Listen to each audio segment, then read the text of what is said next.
the AY1 variant. So you all are, I think you all are from the biological background or life science background, so you know about little bit about biology.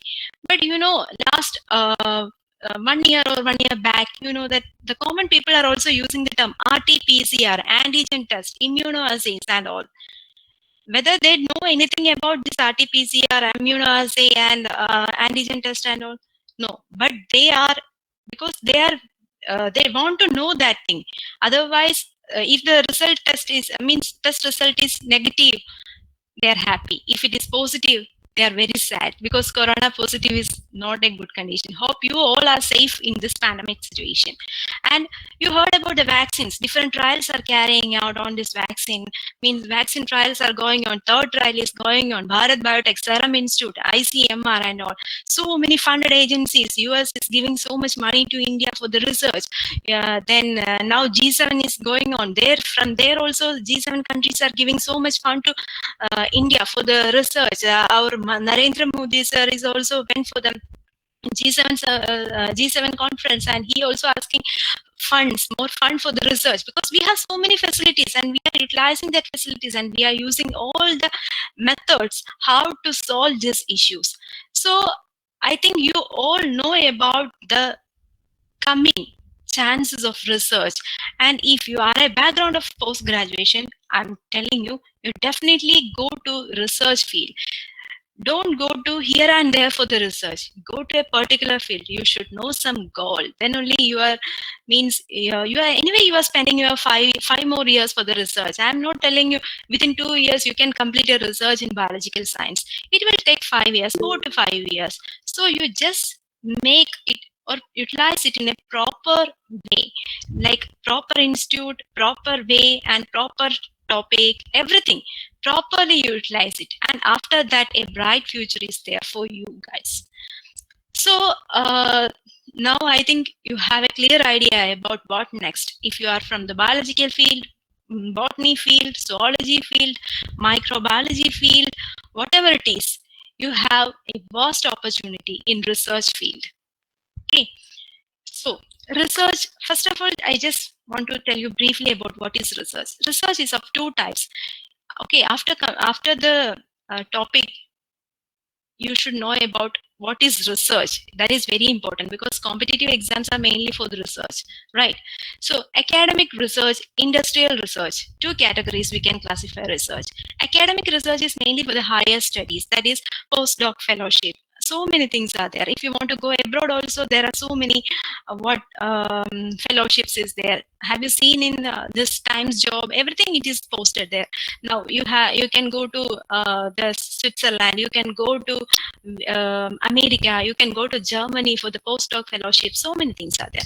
Then job opportunities. Job opportunities means mainly they are focusing on the research scientists or assistant professors.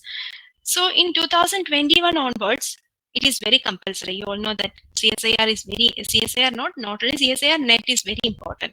Without NET, you are not allowed to enter into the college as an assistant professor or a lecturer also. There's lecture post also, they are making it compulsory. And project fellows also. If you go to a very good institutes like IISc, IIT, NITs, or any institutes like NCBS, wherever you are going, you should have a valid GATE or NET score. It is very, very important.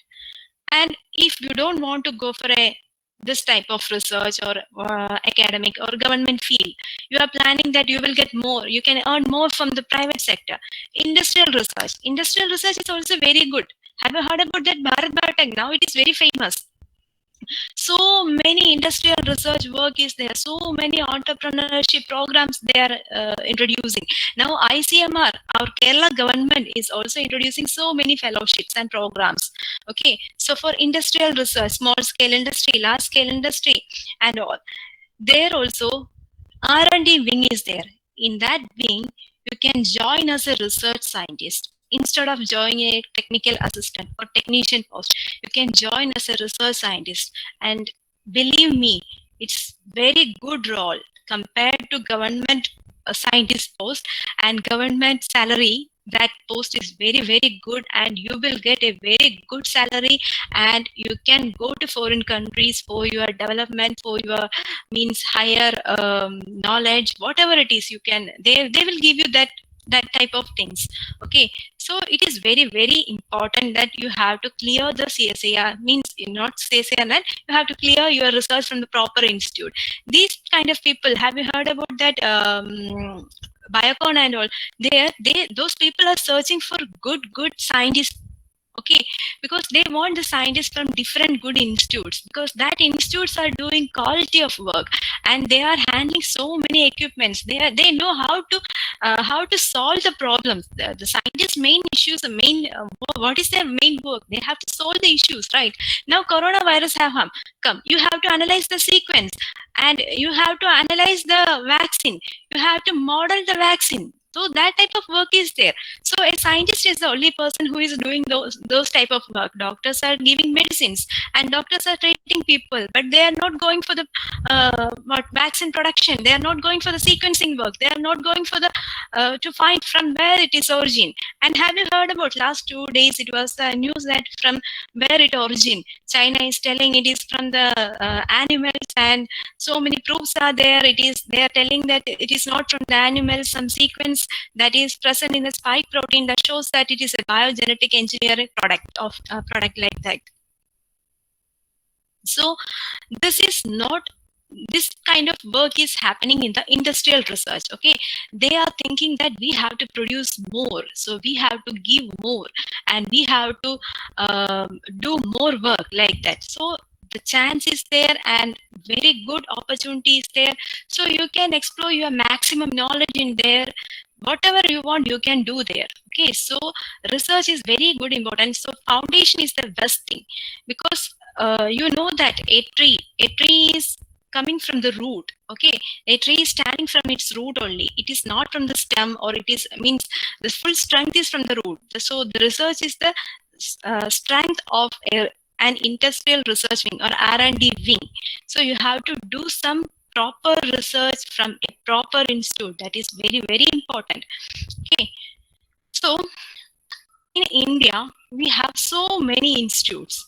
Okay, to do our research, we have to search our passion first. We have to analyze where I want to do my research, and where I want, if after completing this research, what should I do, where should I go, and what is next. Like that, you have to prepare. After post graduation, you have to prepare your mind, because I saw so many people after post graduation, after PhD, they are searching for the job again, they are searching for the job, and they are not getting a proper job, because they had done their post graduation from some universities, some deemed universities, and also they have done their PhD from some other deemed universities. And the deemed university, the main problem is the fund is very less, and their work, the quality of work is very less, and means very poor work is work they are doing. So what is the problem is, there the result is very poor. If you go for an interview, they will definitely see your CV, and in that CV they will ask you, okay, what work you have done in this project, what work you have done in particular PhD work and all. So that is very, very important. But if you go for this type of government institutes, funds are more. See, ICMR, now it is so much funds are available in ICMR to do so many projects. Okay, in NIV, National Institute of Virology, you heard about here, Kerala, one NIV is there in Alapi.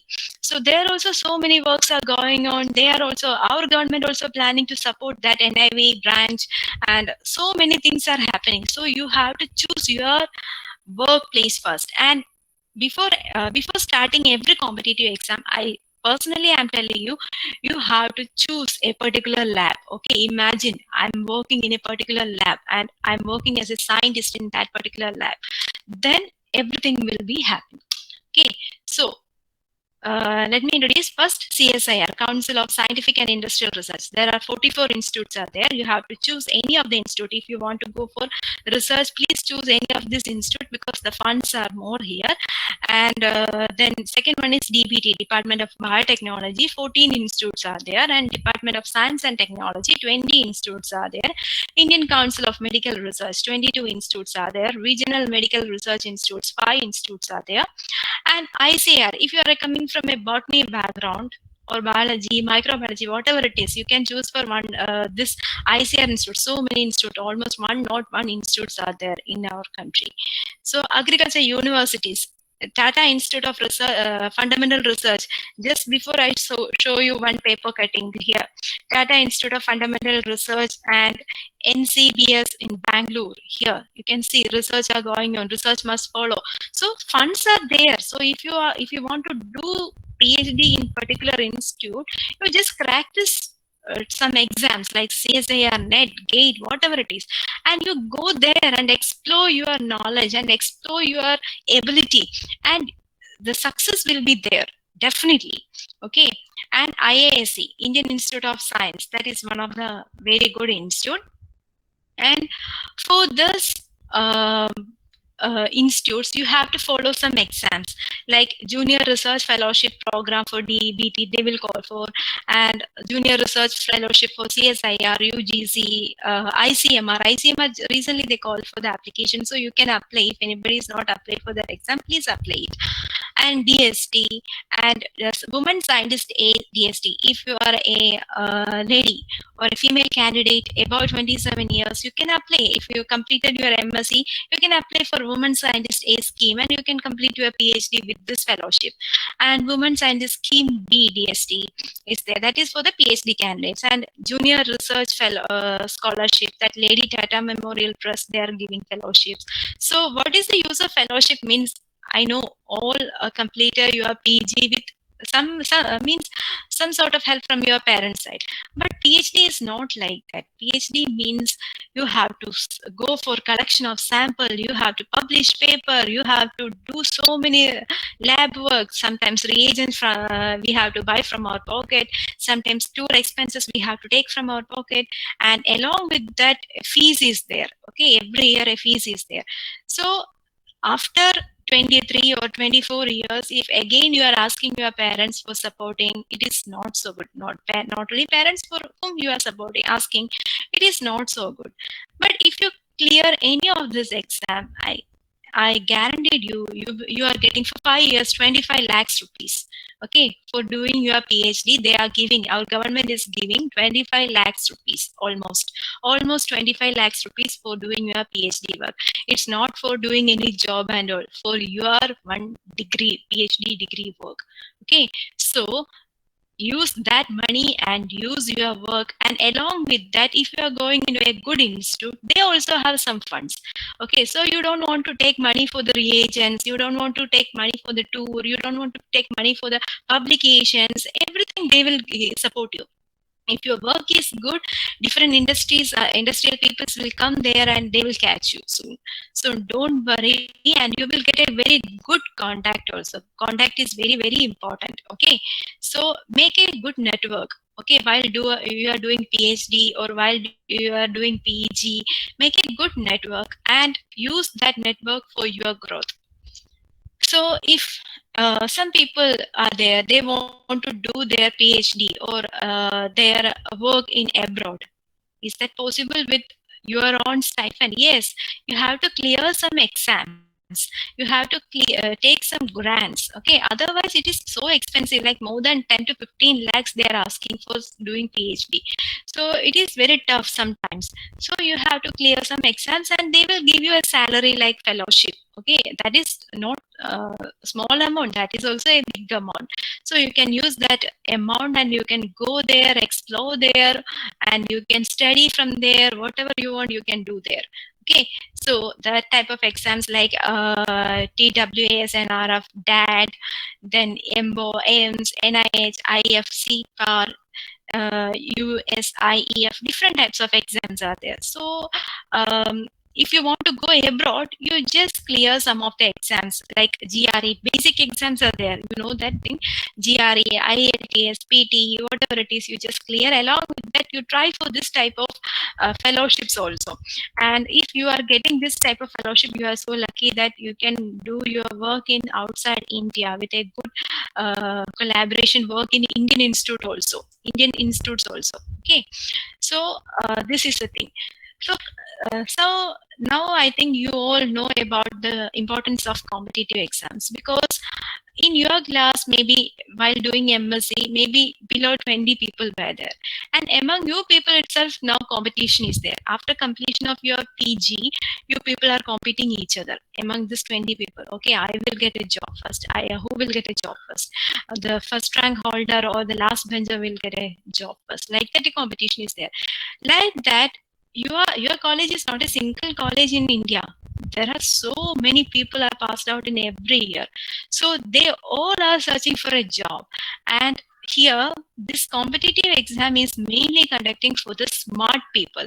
Smart work with little bit hard work. Okay, if you put your smart work in along with your hard work for 2-3 months, you can win this competitive exam.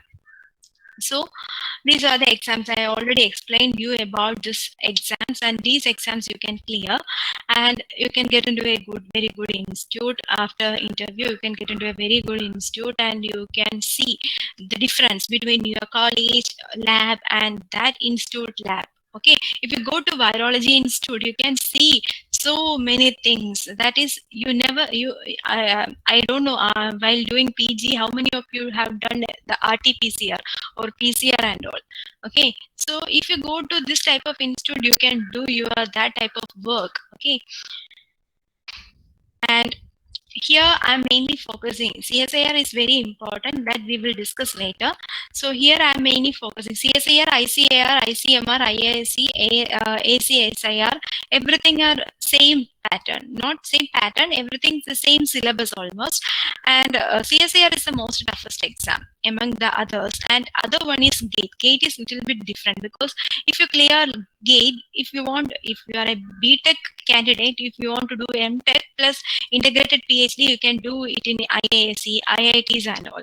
Okay, or else after completing PG also, if you clear GATE exam, you can get into different institutes. Now almost every institute they are taking GATE people, because the fellowship they are giving same as CSIR, and you can go to different institute. And GATE is little bit easy for the technical side people like BTech, MTech people. It is little bit easy, and others also. Now GATE had started new stream called life science, so it is also easy for them. So I will just briefly explain you about GATE. GATE means Graduate Aptitude Test in Engineering. Okay, so this is mainly for the engineering people. The common people mind, it is thinking that okay, only engineers can pass this exam. No, it is not like that. Anybody can pass this exam, because for biotechnologies, for life science, they are starting new stream, that is life science, and biotechnology also is there. Biotechnology mainly for the engineering people. Life science is mainly for the focusing for the all category people. Okay, so graduate aptitude test in engineering, that is national. It is a national level examination. You all know that. Undergraduate subjects in engineering, technology, architecture, postgraduate, so many categories are there. Or means almost 27 subjects are there conducting exam. But we have to focus on mainly 2 subjects. Right. So what is the relevance of the choose? Why you have to choose a GATE exam? GATE cutoff score is very important for the admission of MTech programs in IIT and NIT. Without GATE, you cannot enter into IIT and NIT. I think nowadays it is very much important for the state universities also. They are also asking for this type of GATE exams. Okay, to secure a job in a public sector undertaking such as IOCL, BEL, BARC, qualifying GATE is mandatory. Okay, so if you want to go any work like technician post and technical assistant post or whatever, like apprentice post also, now they are asking for the GATE exam. BEL also asking for the GATE exam. Okay. So about the exam pattern, it is very simple. Actually, the life science first I am explaining. That is, general aptitude is there for 15 marks and subjects question from 85 marks. Okay, so chemistry is compulsory for this subject plus 60 marks from your subject. That is biology, life science, whatever it is. Okay, so total 100 marks question. So see, only 15 marks aptitude. It is not so tough like CSIR exam also. CSIR exam also 15 question you have to answer answer aptitude. Like that GATE exam also, now they are changing the pattern to aptitude only 15 marks. So it is easy for you guys.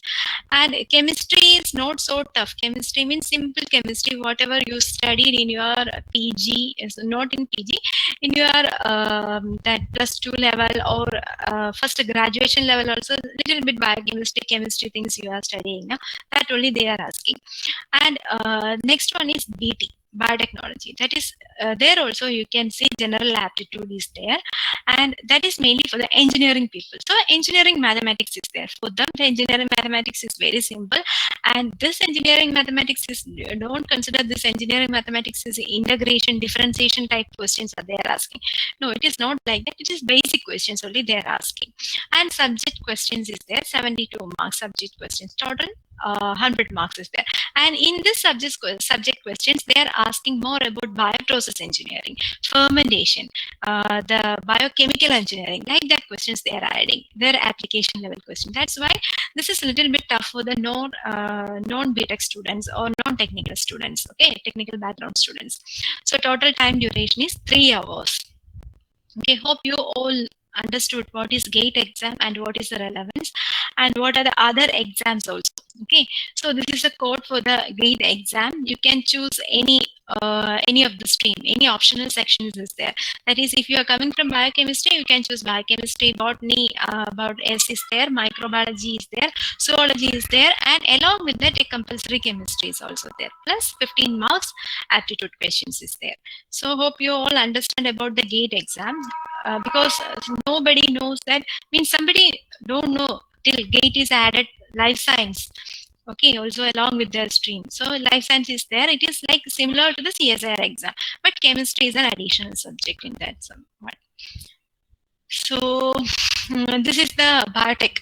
For BT, it is this engineering mathematics. I told you it is very easy. Numerical methods, probability, differential equation, calculus, linear algebra. That is also easy now. After completing BTech and MTech, those people, it is very simple. And general biotechnology is there. It is not so tough also. Along with that, some questions they will ask from genetics, fundamentals, bioprocess, biochemical, and all. Okay. So, how you have to prepare for this exam? Easy. First, you have to know about the pattern, GATE pattern, and know about the syllabus. That is very important. Usually, with out of syllabus questions, they won't ask. Okay, from the syllabus only they are asking every question. So you have to take a printout of the syllabus, and you just understood what is the syllabus of the GATE. And exam pattern also you should analyze and solve previous year question paper, because GATE is continuously asking previous year question paper. Almost 70% of the questions are from the previous years. And prepare a timetable for this exam and set up some goals, like I have to go in this institute. After clearing GATE score, I will get admission, PhD admission in IASE. Okay, and you just go their site and search last year what was the GATE score, and I just want to go to ICMR, I just want to go to ICAR institute. You just search there if GATE is valid and what was the last score, the last year's score. Okay, like that you just search it and you just try to get that score. Okay, and do your PhD work in your loved institute. Okay, so before winding up, I just want to tell you one thing. There is an old story is there. When a shark in a fish tank will grow only 8 inches, but in an ocean it will grow 8 feet or more. So the shark never outgrow its environment, and and the same is true about you. Many times we were around small thinking people, so we don't grow. Change your environment and watch your growth. So why I told this is, I showed you first slide, I showed you some newspaper cuttings, and now you are reading those newspaper. Okay, after your research, after your PhD in your particular area, in particular institute, in particular field, make sure that the next news is yours. Like you find out something like that mRNA new type of vaccine is found out by this person, like that you can do it, because every success person's behind every success person there is a story like you. Okay, so you just be that I will do it in the step. Okay, you just be in that step. That is the next step is a success. So don't be in the last step like I can't do it. So very all the best to everyone. So next session will be on about CSIR exam and how to crack CSIR exam. So I'm handovering the session to Dr. Srija Nair. Srija ma'am, please. Okay, thank you, Aparna. Is my voice audible? Anybody, Yes. please unmute and let me know. Yes, audible. Yes, ma'am. Okay, okay, thank you, Emma. Okay, so I'll share my slide. Just a second.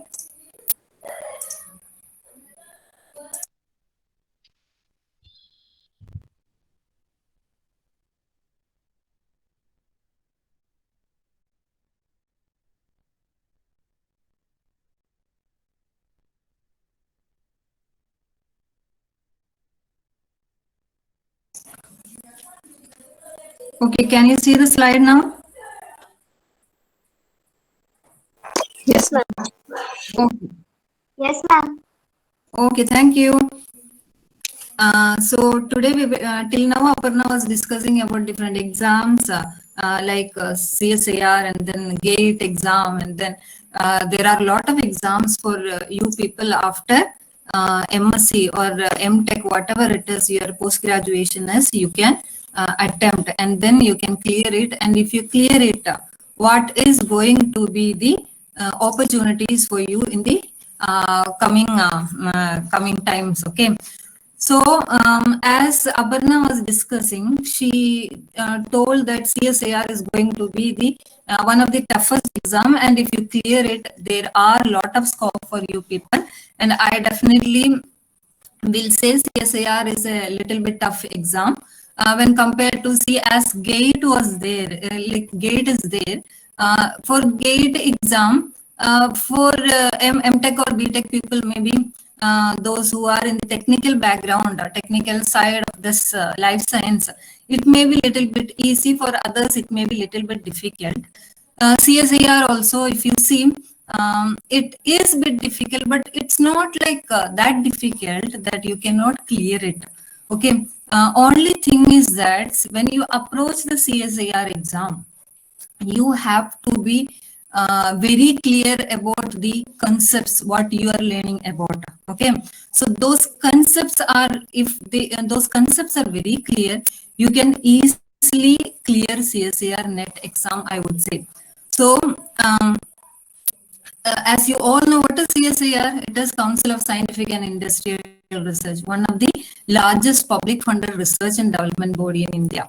There are almost 38 labs. You can say more than 40 labs, and then sub labs are there. Some training centers are there. So altogether, about 40 centers are there for CSIR. Okay, one of them is here in Trivandrum, NIST. You might have heard about NIST, National Institute for Interdisciplinary Science and Technology. So a lot of interdisciplinary studies are going on. Interdisciplinary means what?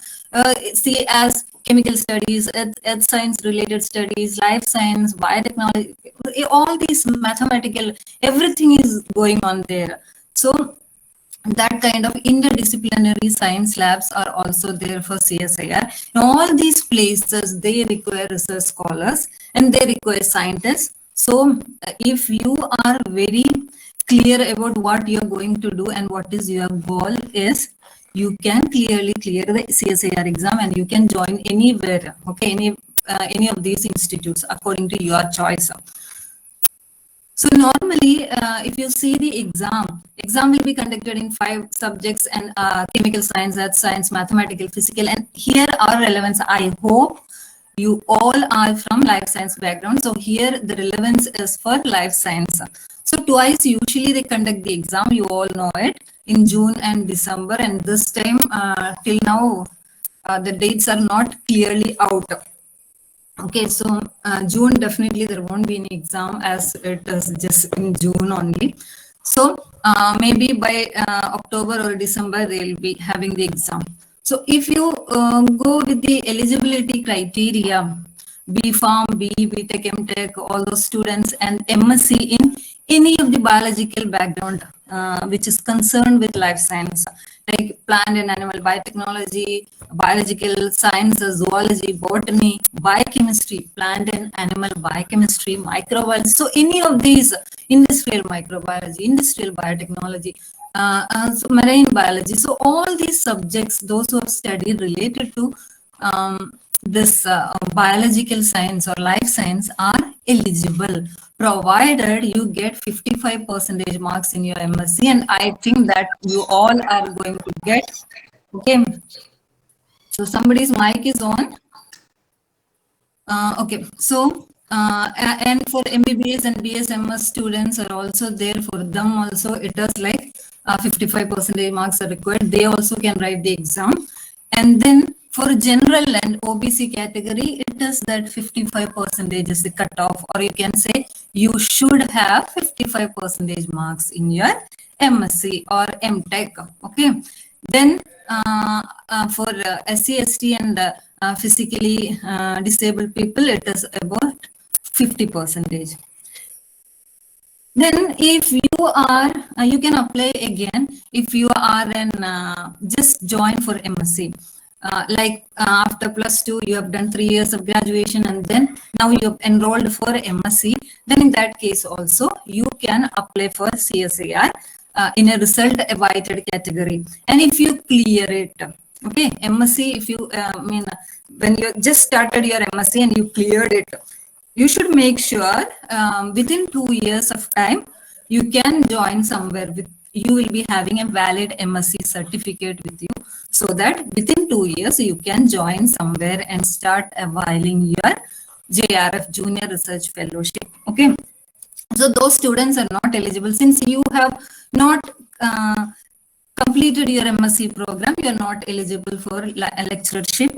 You can definitely go for JRF, provided within 2 years, definitely. So that 2-year time is the kind of time for you to get enrolled in anywhere. So you have cleared JRF exam, and within 2 years, you have to find out a particular lab somewhere, CSIR lab, which is relevant to your subject, which is of your choice. You have to find out that lab and you have to join there. Okay, so that 2 years is the time, maximum time you can take before joining. Okay. And then age limit, if you check, upper age limit for Junior Research Fellowship is 28 years.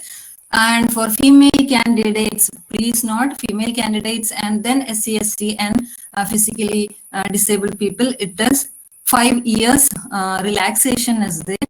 And again for OBC students, 3 years relaxation is there. So for OBC students, it will be 31 years. And for the others, it will be 33. Okay. And if you are applying for just lecturership, then there is no age limit. You can apply any time, any in like any attempt, you can go for it. And then exam duration. So if you are applying for the exam, CSIR JRF NET exam, 3 hours questions, 3 hours is the time duration, exam duration will be 3 hours. And that is 180 minutes. And during this time, you have to attempt 200 questions. Okay. So now it is like computer-based test is there, CBT we will call. So CBT is their computer-based test. So within 3 hours of time, you have to complete the exam. And why the CSIR? So why we are talking about the CSIR NET JRF so much? You can say this is the first step towards your career in a biological field or in a kind of research field, and also in lecturership. So if you are qualifying NET or lecturership, directly you are eligible for joining as a lecturer or an assistant professor in any of the Indian universities or colleges or any institutes. You can join as a lecturer. So if you qualify NET lecturership, isn't it? And then if you are qualifying for JRF, you are kind of getting eligibility for both lectureship, and also you can avail your junior research fellowship, and you can do your PhD in any of the government reputed institute in India. Not only in CSIR labs, any lab, any ICR lab or ICMR lab, anywhere, all these places CSIR net score is valid. So any of these laboratories or universities, you can join and avail your junior research fellowship, and you can get this financial support until you do your PhD. Okay, so when you come out of that CSIR fellowship, you will be having a PhD in your hand. You are said to be having doctorate. So this is where last time I told you, like JRF, you have to avail your fellowship within 2 years from the issue of your certificate. So you cleared CSIR JRF, and then within 2 years you have to go to any laboratory of your choice, and then you have to join there and then start availing the fellowship. If you are qualified for NET lectureship, validity is lifetime. Any time in your life you can join as an assistant professor anywhere. So then that is the benefit. So this is the first step towards your career in lectureship and also in research. And many places you might have seen in advertisements, like even if you have not qualified for JRF, JRF is little bit kind of cutoff mark will be little bit higher. So the first cutoff will be for lectureship net, and then next higher cutoff will be for JRF. So if you have not qualified for JRF but qualified for net, in that case also, many places you might have seen in newspaper advertisements and all, they CSIR net qualified students are preferred. So you get a preference if you are qualified for lectureship net. So in those places, in any of these ICMR, CSIR, or UGC or DST, any of these labs, you can go and join as an, sorry for the trouble. You can join as a junior research fellowship with net certificate in your hand, and then start availing your fellowship. Okay, so this is why the JRF and net is so important. And again, if you are qualifying this CSIR with top 10 students, top 30 students, they will 20 to 30 students, they will select from the life science top 30. Okay, they will select and they will be called for the interview, and if you clear the interview, you will be provided with Dr. Shyama Prasad Mukherjee Fellowship, one of the prestigious fellowship, one of the topmost fellowship that you are going to get.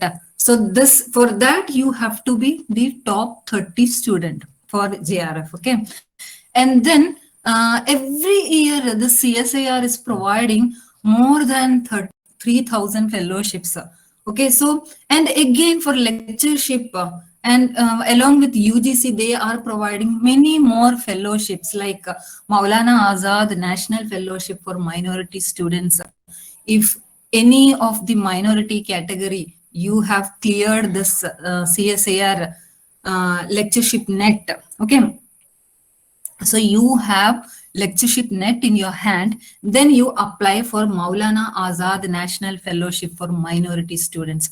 You should be a minority you should be in minority category, like Christians, Muslims, and then Sikh, Jains, Buddhists, and all that, and all here not relevant, but specifically Muslims and Christians.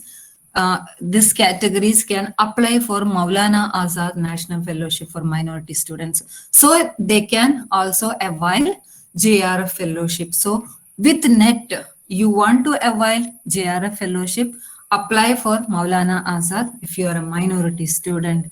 And then for OBC, again, if you have only NET and you want to get fellowship, JRF fellowship, National Fellowship for OBC students are there, apply for that. You will get all the details in NET, apply for that and start availing JRF fellowship, start doing your PhD. Okay. Then if you are SC/ST category, again Rajiv Gandhi National Fellowship is there.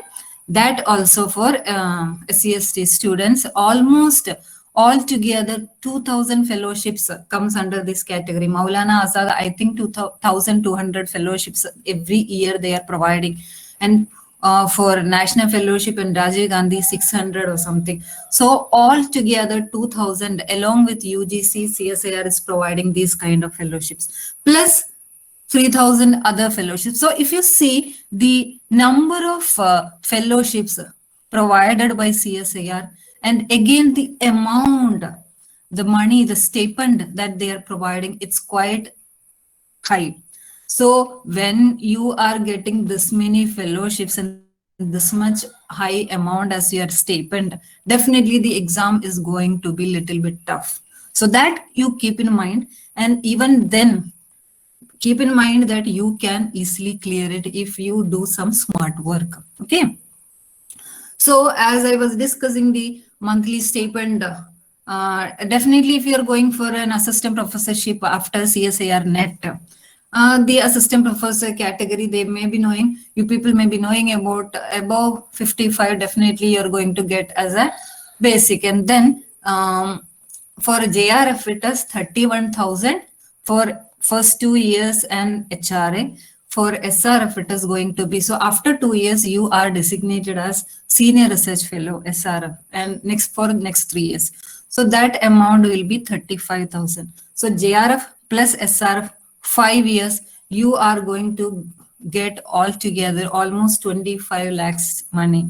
So if you are provided this much money, as I was saying, exam is going to be a little bit tough, keep in mind. And then along with that, why this fellowship is important, not only for stipend, CSIR is giving some contingency grant to do research. So this contingency grant is going to be 12,500 for 2 years and then 25,000 for next 3 years. So where this contingency grant is going to be important for you? Many times when you are doing your PhD, you can also do your PhD without any of these CSIR fellowship in any of the universities. When you just without any CSIR fellowship, when you go and join a university will be providing a small fellowship for you, and that amount will be very less. Okay, so without CSIR, if you do PhD, you are going to get a very less stipend. Along with that, the contingency grant for doing for purchasing the chemicals and for publications, and if you want to go for some tours or some sample collection, and then if you lot of facilities will be available in your university or your research institute where you are going to do your PhD. But many a times you may have to go out and avail certain instruments and all from outside. So for all these purposes, you can use this contingency grant, and this contingency grant is quite high in the case of CSIR. If you're normal kind of without any CSIR, normally if you're joining for PhD, this contingency grant will be very less and you may have to take from your pocket. So that you have to keep in mind. So definitely if you want to do a very good research work in a very good university or very good kind of CSIR lab or any other lab, you should clear CSIR and then only go for your PhD. Don't waste your 5 years, that time, critical time in your life. Don't waste in doing some small works and just getting published and doing something. So when you are investing your time, do a fruitful work and come out with something solid. Okay. So now we'll just see how you can crack CSIR life science paper. Okay. So first and foremost thing is you should very clearly know what the syllabus is. There are 13 modules, and these 13 modules, under each module, what and all topics are there, you should have a very clear idea. I'm not saying you have to study everything and attempt the exam. That is not possible, and that is vain. It's like utter foolishness. Nobody can attempt exam like that, studying all these 13 modules and you are going to attempt the exam. That is Not possible. So you should have a clear idea of syllabus and why. Then you will understand what is your strength and what is your weakness. If you are a botany student, you may be knowing system physiology, and most of the time when you are studying for botany, you may be studying ecological principles and then many methods in biology, applied biology and all as part of it. And again, you are a zoology student, in that case, system physiology, animal you might have studied, so many molecules and their interaction, evolution, ecology. So based on that, you have to think what and all modules you are going to study. Not just read all the kind of all the modules and study all the topics and then come out with very less marks. That is not the way to attempt. You have to understand where you are strong in, which part, what is your background. If your background is botany, something related to those topics you have to select. If your background is zoology, based on that you select. If your background is biotechnology or molecular biology, then fundamental process, cell communication, signaling, molecules interaction, applied biology, methods in biology. So all these you already have a basic idea. So you can build on that. So for that purpose, you should know the syllabus very clearly. Okay. These are the modules and average marks. Normally, this is the average marks that comes. And so here you can see the fundamental processes, almost 13 questions used to come and with high marks also. So, but you don't have to select fundamental process if you feel it is too tough. Go one more module extra. If you're studying 6 modules, then study one more module extra. I'm not saying you to attempt with all the 13 modules. Attempt with 8 or 9 modules thoroughly studied. So study 8 to 9 modules thoroughly and then attempt for the exam. You will clear CSIR. Okay. And when you study, when you're going for the study, how to study for CSIR? Focus on the concepts. See, CSIR exam is not like university exams that you all know. Those whoever has attempted, they very clearly know. Others also may be having an idea. So it is not like our university exam. We study something in detail and then sentences and all we write and fill the paper. I know how I have written the university exam. So it is not the way to write the exam for CSIR. Focus on the concepts. Your concepts, they are going to test. So whatever you're studying, make it simple, make it understandable, and make small notes and keep it with you. And make the concepts clear. As you make the notes, your concepts are going to be very, very clear. Unless it is not possible. Okay. So make the notes in your own words and then keep it with you. And why this making notes and keeping with you is so important. See 13 modules, and if you select all, if you check under all these modules, lot of topics are there. And these topics, when you study, you may forget many things. So in between, you have to revise it. So revision is very, very important, and revision is the key to success in CSIR. I'll say revision and previous year question papers must for the clearance of CSIR exam. So you have to revise, and for revision, definitely those notes are going to help you. I'm not talking about last minute revision. It's like, see, in between, whenever you're getting time, just take those papers and just once go through it. Okay, so that kind of revision you have to do, and make the notes in a way that it is very easy to understand for you, for your purpose only, because the concepts they are going to check, they are not going to check how the sentences, the way your literature proficiency and all, they are not going to check. So as simple, make the notes and keep it with you with bullets, with kind of diagrams or whatever way you feel. So that kind of that kind, you have to prepare your notes and then revise it. And definitely reference books are very important. As we are taking some classes for CSIR, we are providing some reference books online, and so reference books are there. You have to check. I'll give some names of reference books also. So please make a note of that, and those reference books, try to get copies and then read it. Sometimes what happens, the exact sentences from the reference books they are quoting. And one more problem with the CSIR exam is that they won't ask the same question twice. So once the question is asked, the similar questions they will ask, but the same question will not be repeated in CSIR.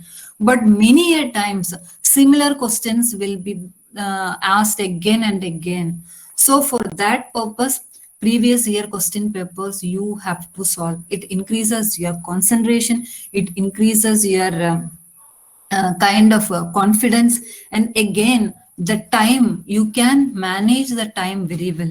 So when you are solving the previous year question papers, you have to you have to fix a time, and within this time I will solve this question paper, like that you have to solve. Otherwise what will happen, you will study a lot of things, you have prepared for it, you have revised, and you have done previous year question paper, so but you have taken 2 days of time to solve 10 questions or 15 questions. That is not the way. You study very well and take a question paper, even if you are getting from net or printed copy, whatever it is. When you are doing it, fix a time and do as fast as you can. Because our brain works, you just try studying also. As fast you study, as fast your brain will remember it. Okay, memorize it. So you have to study in that way. Time management is very important. Even if you study a lot of things in the exam hall, you are going to get confused. So for that purpose, time management, very, very important. Okay. And then I would say you can take a mentorship if you want. It's not a must. If there is no mentorship also, if you are following all these steps, and if you are studying in a kind of smartly, with dedication, definitely you can clear it. And why we normally go for mentorship? See, if I am studying for CSIR, definitely if somebody is there to tell me how to study, and this is the portions you have to concentrate, and these are the questions that normally comes. If somebody says me, and somebody gives me a target, definitely within this time you have to finish it, you have to study it. I normally studies in a better way. Sometimes if there is someone to tell me, definitely I'll study, otherwise I won't. So there are people like that. So for those people, definitely go for a mentorship if you feel I am kind of one. Otherwise, if you are self-motivated, self-dedicated person, no need of mentorship. Follow all these procedures, make notes, and then revise it.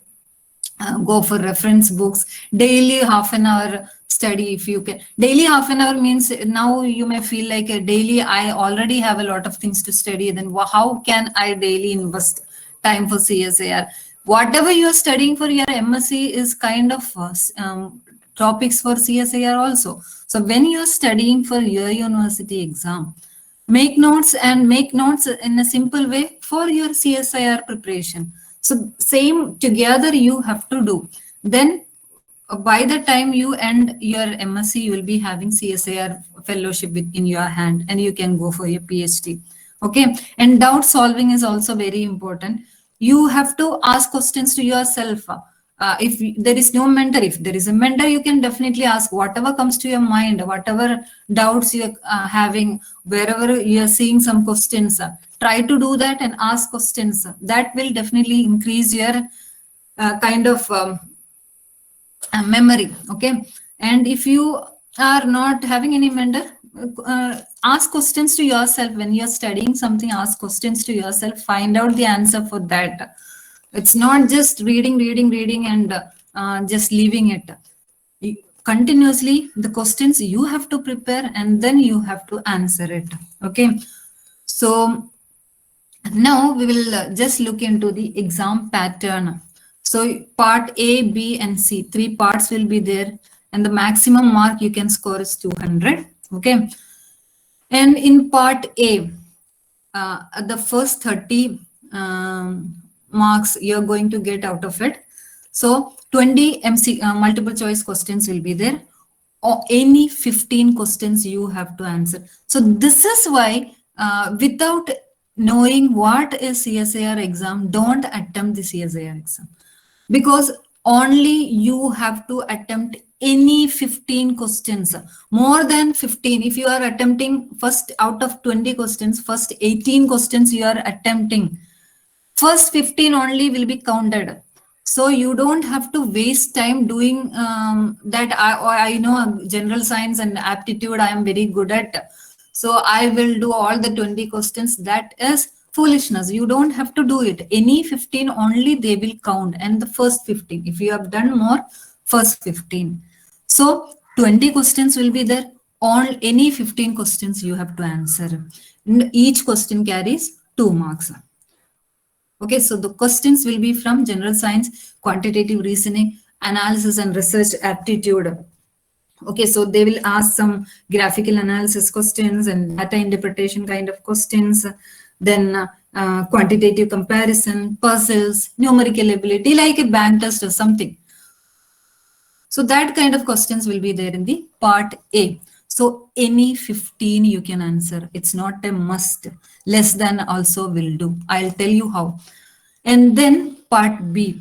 Part B is purely syllabus based. So whatever these 13 modules are there, from that 50 MCQ questions will be there. Any 35 you have to answer. Maximum 35, not more than that. Don't waste time attempting more than 35. Okay, so less than will do. Okay, you don't need to attempt all the 35 and getting so many negatives. That is also not needed. That we will discuss later. And then part C. So in part C, 75 questions will be there, and you have to attempt 25 questions. And do you think out of 75 questions, 25 questions will be very difficult for you? It's not like that. CSIR questions are basically little bit easy. When you do previous year question papers and all, and then go for the next exam, you definitely are going to feel better, and you are going to say that the exam is quite easy. Okay, so 75 questions will be there. Maximum you have to attempt 25 questions. And they are going to check in part C the candidate's knowledge on scientific concepts. So for you, it's kind of application level questions. Your concepts should be very, very clear to write this exam. Part B is quite memory based. Direct questions also will be there in part B. But part C, application kind of questions, scientific concept application kind of questions will be there. And for part A and B, 0.5, if you get one answer wrong, 0.5 or 25% mark is going to be reduced. Part C, 1 mark is going to be reduced when you get some answers wrong in part C. So definitely negative marking is there. When you are quite sure that this whatever I am answering is correct, then only attempt for this questions, especially in part C, because 4 marks you are going to get, and if you are getting wrong, 1 mark is going to be deducted. So that you have to be very clear. Okay, so part A, research aptitude and quantitative reasoning and all. Part B, syllabus based. Part C, concepts based questions. And then, as I was saying, usually for CSIR, the general cutoff, if you see, 55 to 60%. Normally, that depends. Every year it slightly changes according to how many people are writing, how many students are writing the exam, and what is their marks. So based on that, little bit changes are usually happening. But normally 55 to 60% if you score, you are eligible for junior research fellowship in general category, and for lectureship it is bit less, 50 to 55%. So what is 60% of 200? What is 60% of 200? I'm just making sure you people are there. How much marks you need? Anybody?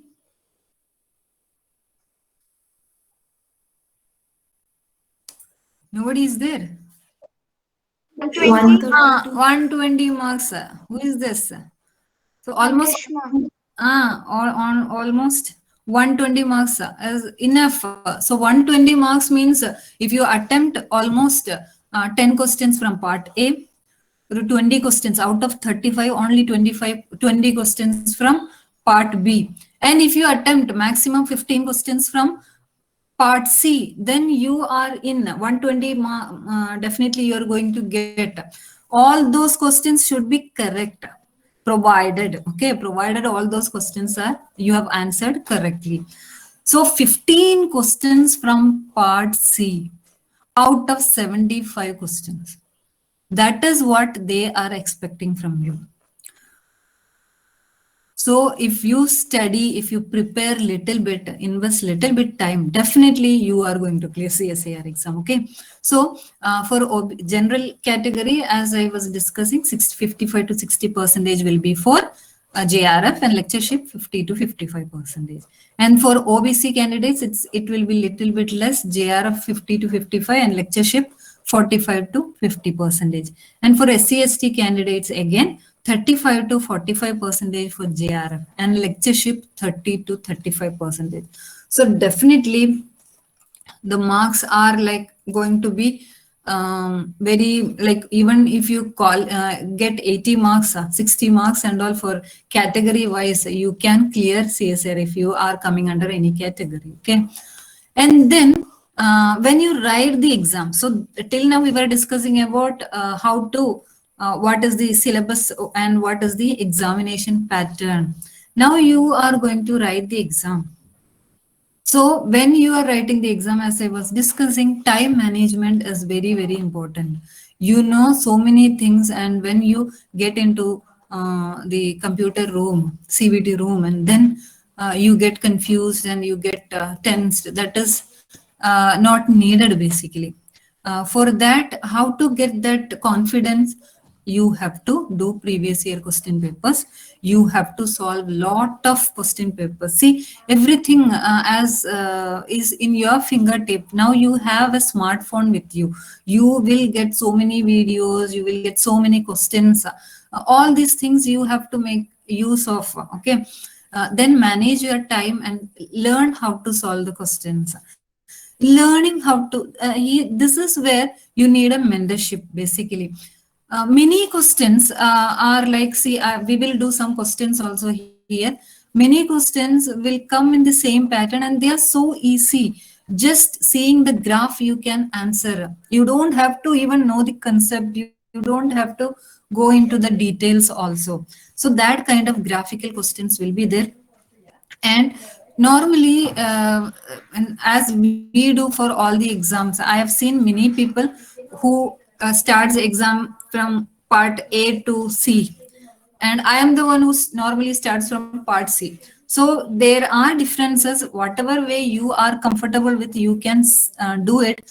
But I will suggest start with part C, because part C, if you are confident with 15 questions, then you will get the confidence to attempt other questions very easily. Okay. Part C, concept-based questions that carries 4 marks. And if you are confident, start from part C. Try to read all the questions, but don't sit and read and think. That is not the way. You have to be very quick. Start from part C and read the questions quickly, and then you get an idea which questions you want to answer, and then start. So in part C, there are going to be like analytical questions, graph-based questions, and then match the following type questions. So all those questions, you know the topics, you can easily match the following and all, maybe little bit easier. Graph based are going to be little bit easier, provided you know how to analyze the graph.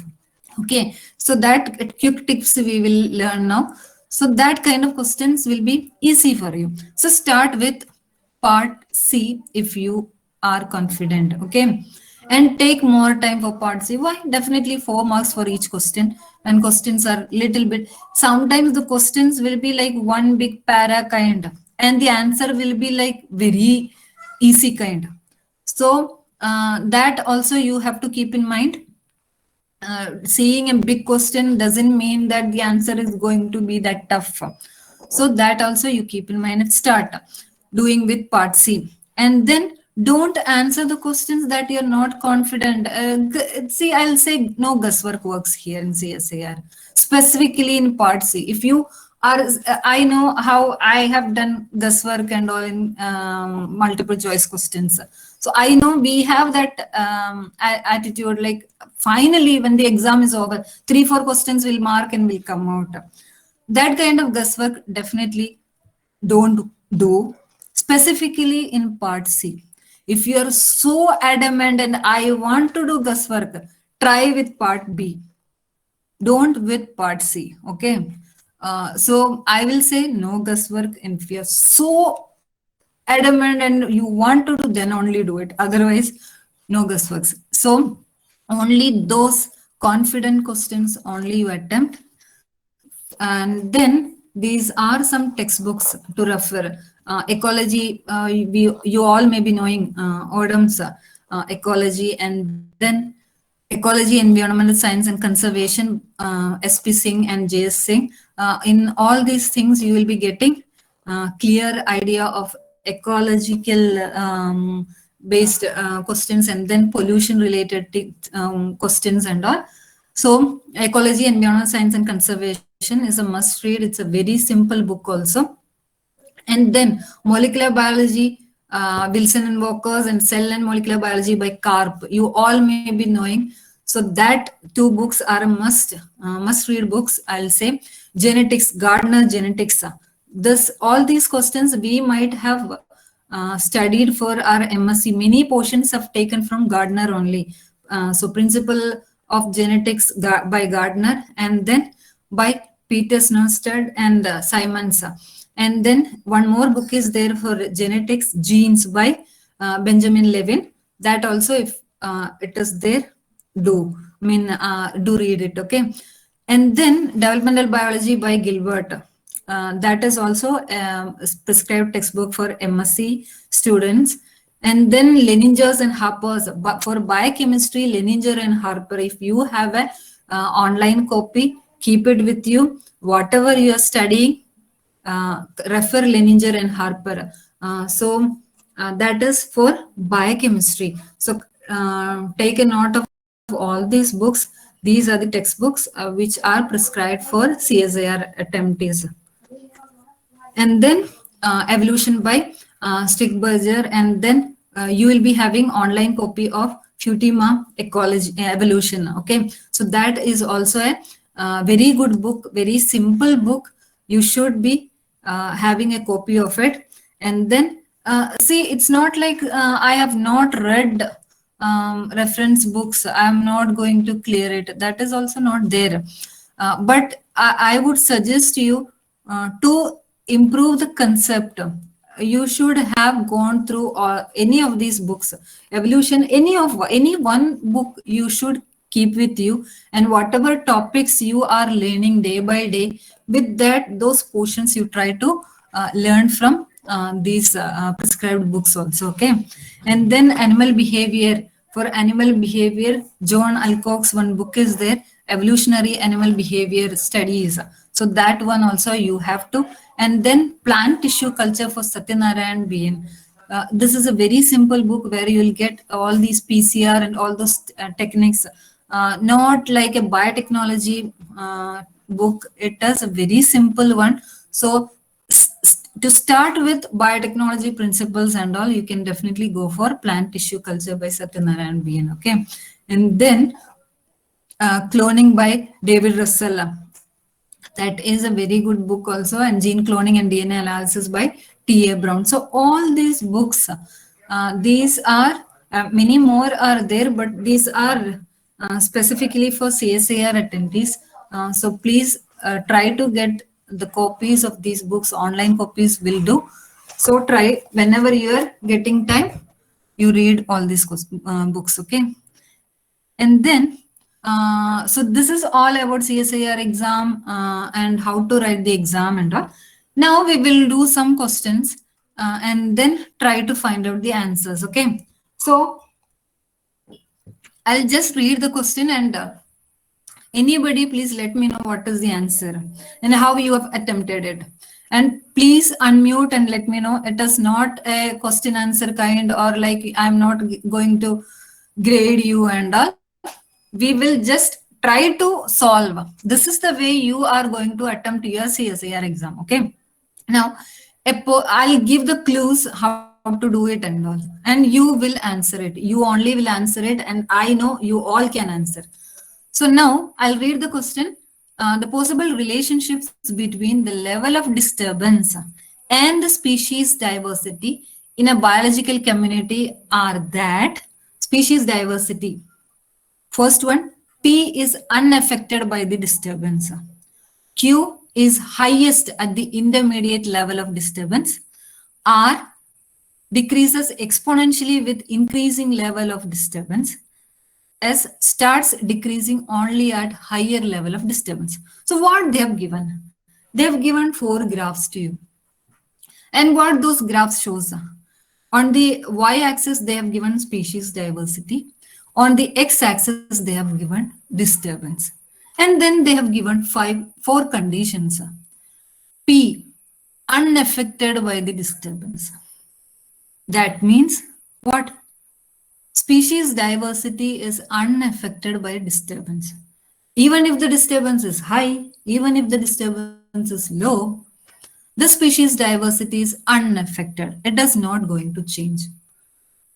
So can you tell me which graph out of this 4 is correct with the sentence P? P is unaffected. Which one? 2. Who told this? Who answered this? Gavin. Very good. See, this is a 4-mark question. When you know 2 is connected with P, then how will you connect? Wherever you see 2P,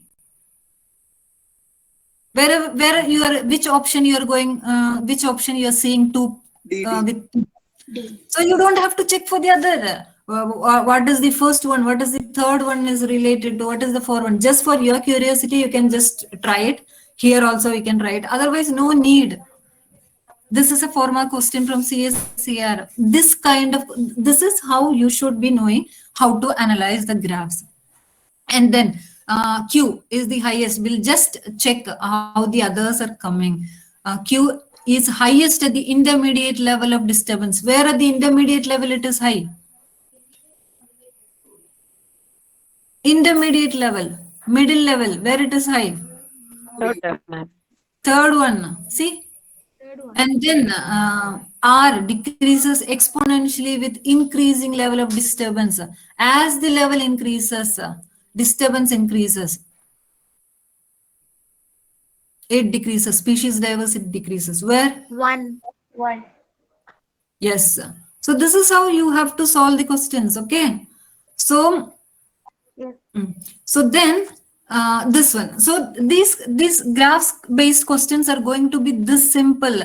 The problem with we all is that when we see the questions, we are just getting panicked and we read the questions and we are not able to analyze. The first option will check, second option will check, and here first thing you have to, the easiest option you have to check. Whatever options you read is unaffected by the disturbance or starts at highest at the intermediate level. Wherever you see that, connect with that, and then don't look for A, B, C options. Wherever you see 2P or 3O, that only check. Others you omit. This is how you are going to omit the questions, and then whatever is needed, that only you select. So first time itself you are going to get 2P. So others you don't have to check. You are kind of saving lot of time. Okay, this is how time management you have to do.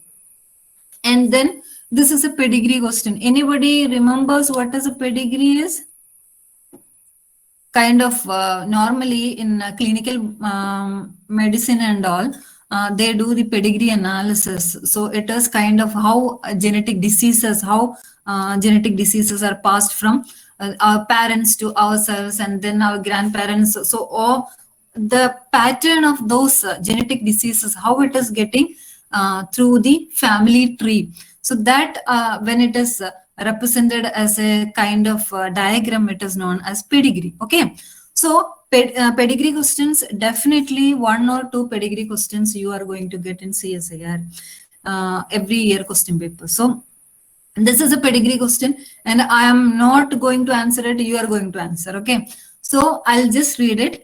Pedigree given below follows the inheritance pattern of a late onset. Late onset means after 30 years or after 40 years. Some diseases are there in our body that will be that will start only after 30 years. So those genetic diseases, until 30 years, it will be there in our body, but it will not show its symptoms.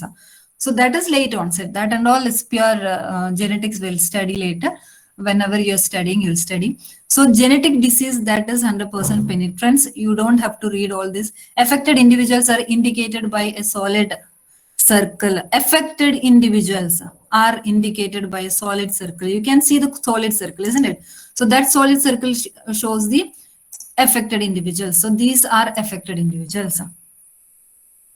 Males will be in square, females will be. That and all is a pedigree, normal pedigree method. RFLP, restricted fragment length polymorphism. Okay, RFLP analysis of DNA from each individual is shown below in the pedigree. And you have given some bands, RFLP bands.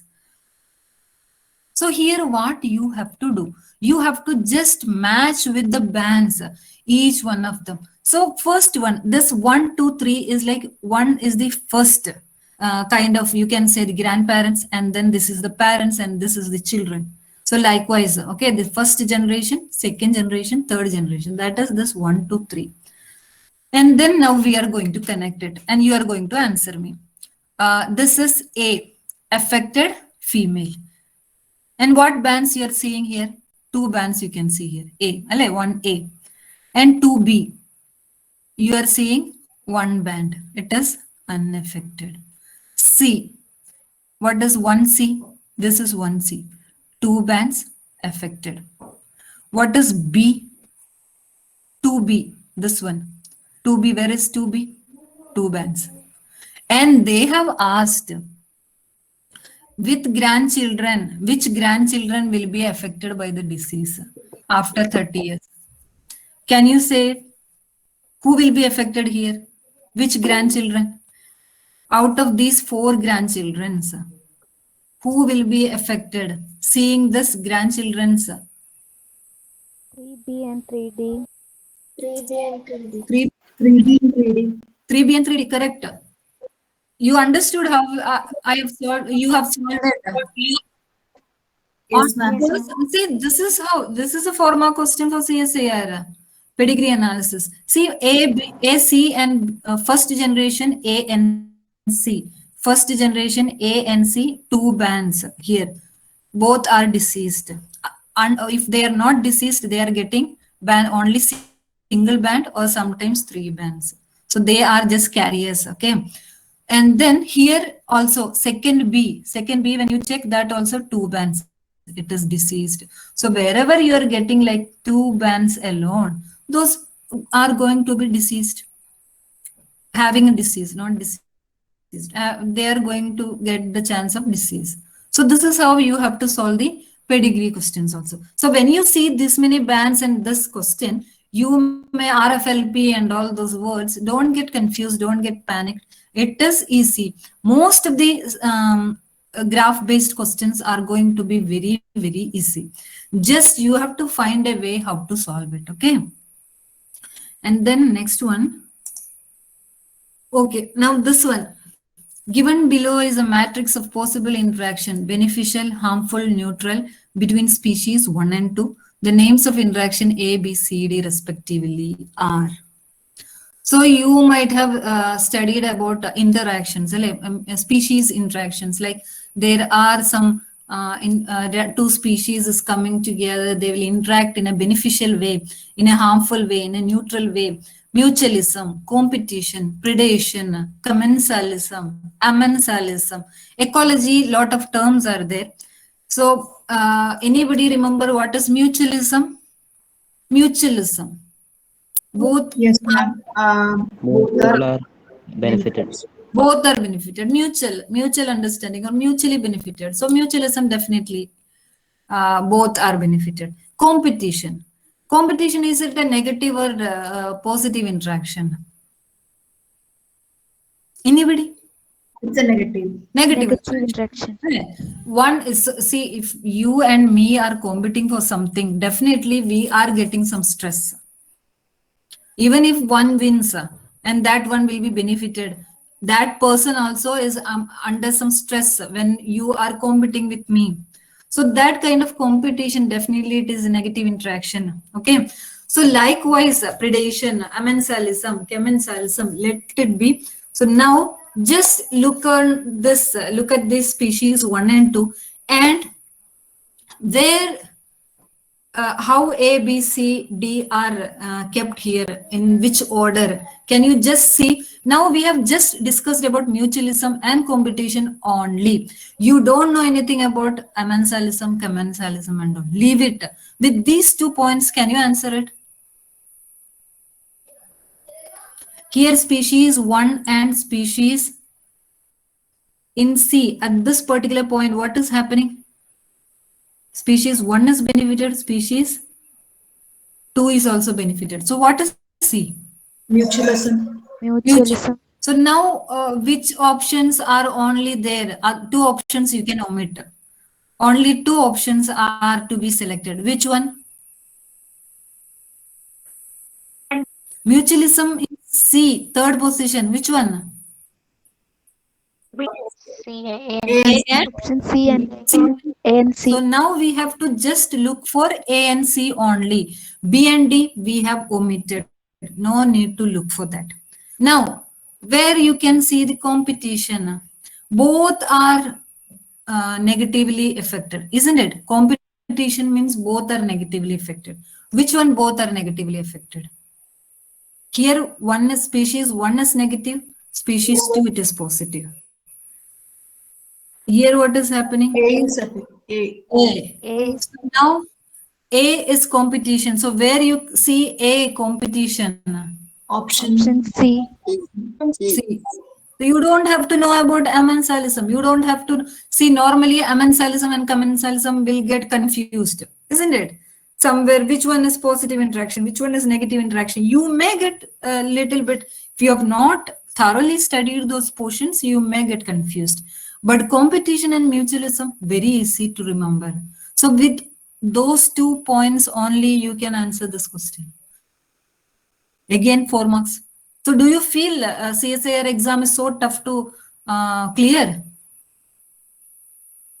No, ma'am. Okay. So I want you all to clear CSIR next time. Okay. Okay. Then this also I'll just try. Okay. Temporal isolation and breeding seasons between closely related species lead to reproductive isolation. Given below are the breeding seasons of different species of frogs. Let it be. I'll just give a hint what it actually means. When you study ecology, then you will be knowing temporal isolation, what it is and all. Now I'll just give you a hint to answer this question. Temporal isolation means time isolation. So sometimes what happens to kind of similar species of frogs, when they come together, what will happen? They can breed. Okay. So 2 different species, they can breed. So they have to prevent the breeding. For that purpose, what they'll do? Normally, one species will mate with the same species only, isn't it? So to prevent mating between 2 different species, they provide certain isolation mechanisms. So this mechanism is temporal isolation. Here, time is the factor. So 2 species, M and N, O and P, Q and R, 3 graphs you can see. Like 6 different species they have shown. So those species should be having time difference in breeding. Times should not mingle, or times should not be at they should not mate at the same time. So in picture P, Q and R, which pictures shows different time of breeding? Different time of breeding. The breeding is happening in 2 different times. JF, okay, January, February and all that months, 2 different times. They should not have coincidence in times. Which one? Plot P is having plot P, species M and species N. They have coincidence in time. Yes, they have coincidence in time, isn't it? At this particular area, these two times are matching in species M also, in species N also. At this particular time, they are breeding together. So there are chances of both the species to breed breeding among species M and N. So here it is not isolation. They are breeding at the same time. So this cannot be considered. Q can be considered. They are breeding at different times or same time? Different time. Different times, isn't it? And then R? Different. Different. So what is the answer then? Q and R. C option. Option C. Option is C. See, this is how you don't have to, just if you know what is temporal isolation, that single word if you know, you can find out the answer from the graph. So this is the way you have to study and you have to attempt the CSIR exam. Okay. So as I say, there is no secrets to success. It's like you have to be well prepared, do a little bit hard work and do a lot of smart work and learn from the failure. Okay. So then you are in, and I hope I have explained about CSIR and how to attempt the questions in my way. Just try to do it. Try to practically do it in your own way. And I hope you all get through CSIR next time. So if you have any doubts, you can ask me. And Aparna will also be there to answer. So I hope you understood. What do you feel? Next time you will all clear exam? No. Yes. Okay. I hope you all clear. Okay. Thank you. Any doubts you can ask me. Aparna is also there. You can answer.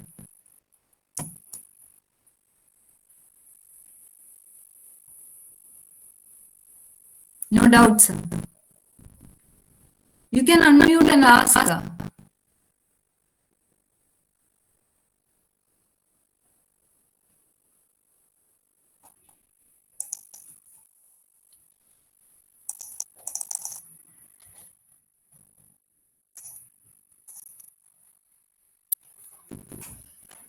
Anybody? I can see Arya, Rishima, Vinayak. Any questions? Kavya?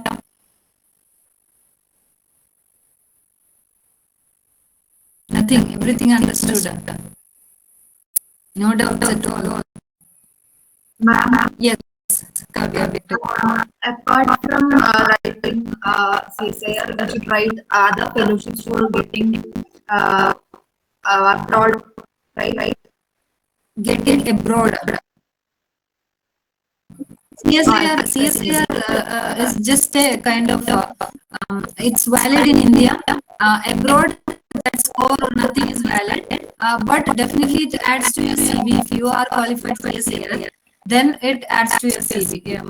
Other exams are there for MS and PhD. For MS and PhD, normally they do together. Otherwise, for L1 PhD also, you have to write other exams.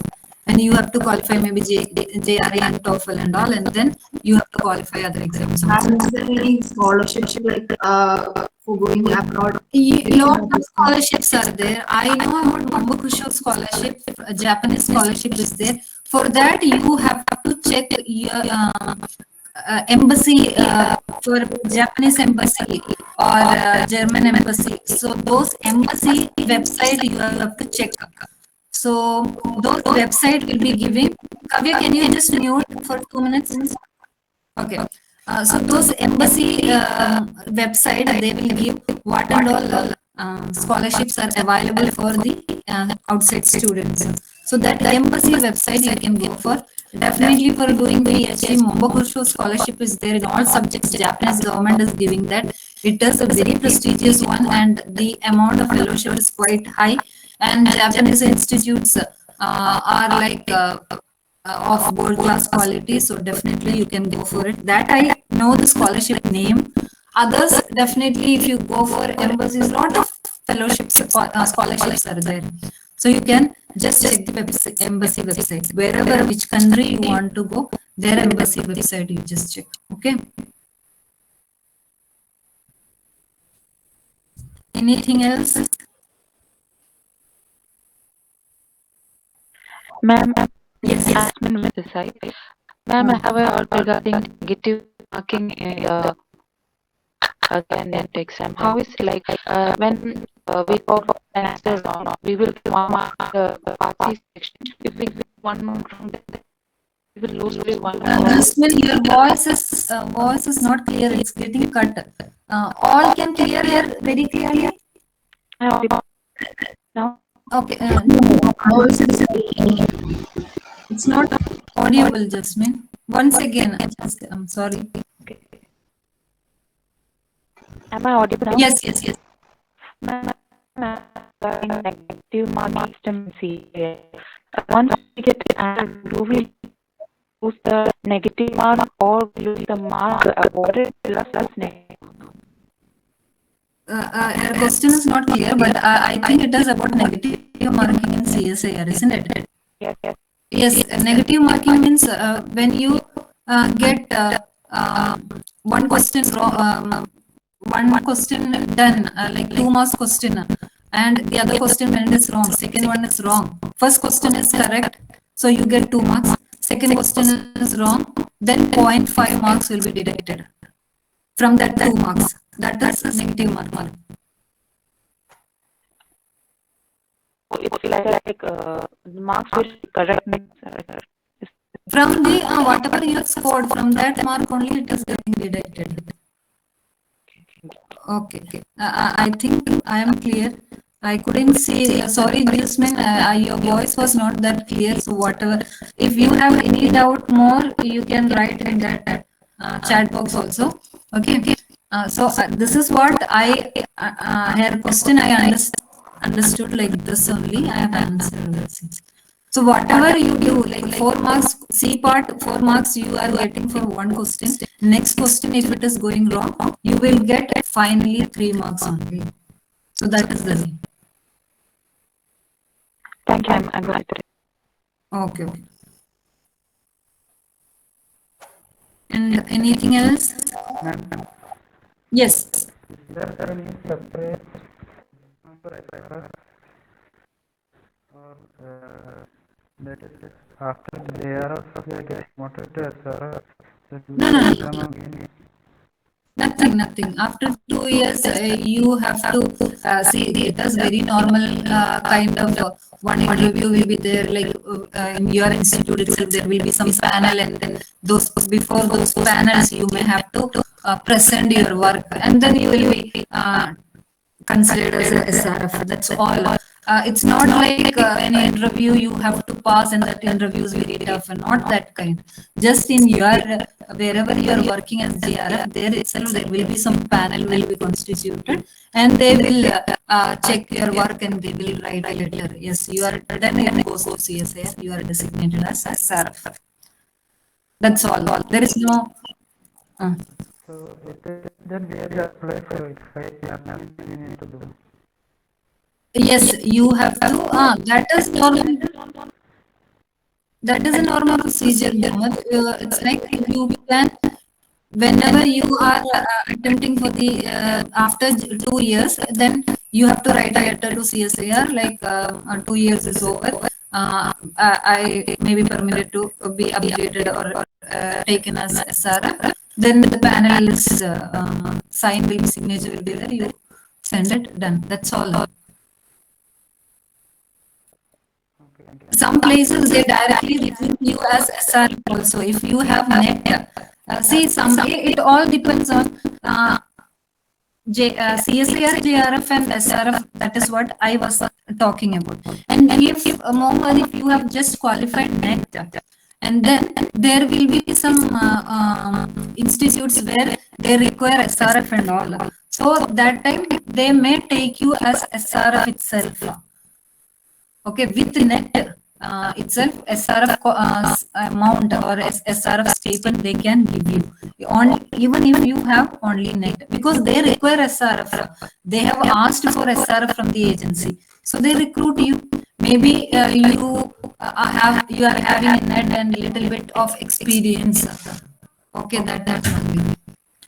So that is on different agencies, different institutes, various. Okay, anyone? Okay. SRF doesn't need to be completely right? While we are doing the same thing with JRF. And CSIR, that you have to apply for PhD. When you get into an institute with CSIR JRF, then you have to apply for PhD. Then you are normally eligible. So you can start your PhD work. So that application procedure will do, but you don't have to write the test and all. See, when you normally PhDs are done in universities, isn't it? So in my case also, when I have joined with this NET. So at that time they clearly told I don't have to write PhD exam. So normally in university they keep an exam for PhD. So sometimes what will happen when you are qualified for CSIR, then you don't have to write the PhD exam for the university. You are directly eligible with CSIR score. So you can enroll yourself for PhD. And then you have to go for some coursework and done. That's all. Okay. Thank you.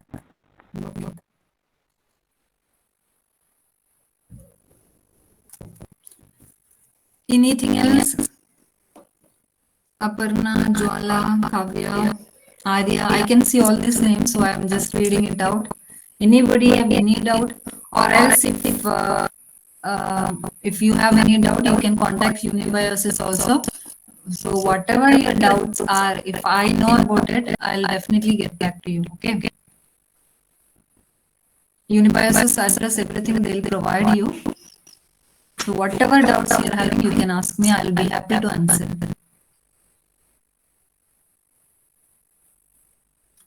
So if no doubts, we shall wind up, I think.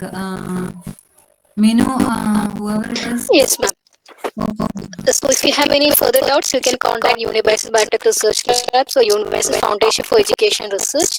So I hope that this was a fruitful session and you have gained more information regarding different types of competitive exams in India and regarding the scholarships in abroad and how you can reach those kinds of goals and all.